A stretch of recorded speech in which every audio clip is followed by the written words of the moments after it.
A man was buried alive by a mudslide. He rolled down the car window to see how deeply he was buried, but unexpectedly, a large amount of mud poured in through the window. Frightened, he quickly closed the window. Before he could catch his breath, he heard the sound of the sunroof shattering. He hurriedly took out some tape and tried to prevent the glass from breaking further. However, the thin tape could not withstand the weight of the soil above. Just as he was about to be buried alive, the man suddenly discovered a steering wheel lock under the seat. He wedged the steering wheel lock above the sunroof, and the situation was finally brought under control. He could finally relax a little, but it was because of this relaxation that he committed the stupidest act of his life. Thirsty, he picked up a bottle of mineral water and drank it all. Only then did he realize that he had almost finished drinking the life-saving water. He was both regretful and anxious because he didn't know how long it would take to escape from this desperate situation. A lack of water meant that his chances of survival were slim, but what's done was done, so he simply picked up the mineral water and drank it all. Even worse, he slowly began to feel short of breath because the oxygen in the car was running out. If he didn't come up with a solution, the man would suffocate to death. He quickly took out a folding chair that was idle in the car,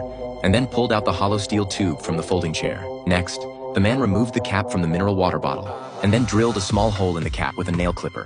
Then, he found some hemp rope, tied a dead knot, and threaded it through the bottle cap. Finally, he stuffed the hemp rope into the hollow steel tube and let the bottle cap seal the mouth of the tube. After assembling these things, the man couldn't help but admire his own cleverness. Little did he know that the most desperate moment was yet to come. He put on gloves and straightened out the wire. Then, he used the wire to drill a small hole in the sunroof. Immediately after, he gripped the steel tube tightly and forcefully pushed the steel tube upwards through the small hole. But the soil was very compacted, and the thickness of the soil completely exceeded his imagination.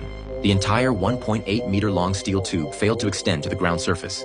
The man began to panic. He hurriedly dismantled the second steel tube, stuffed the rope in using the same method, and then connected it to the first steel tube. Then, he forcefully pushed the steel tube upwards. But this time, he found that the steel tube seemed to be blocked by something. No matter how hard he tried, it was useless. The man cried in despair.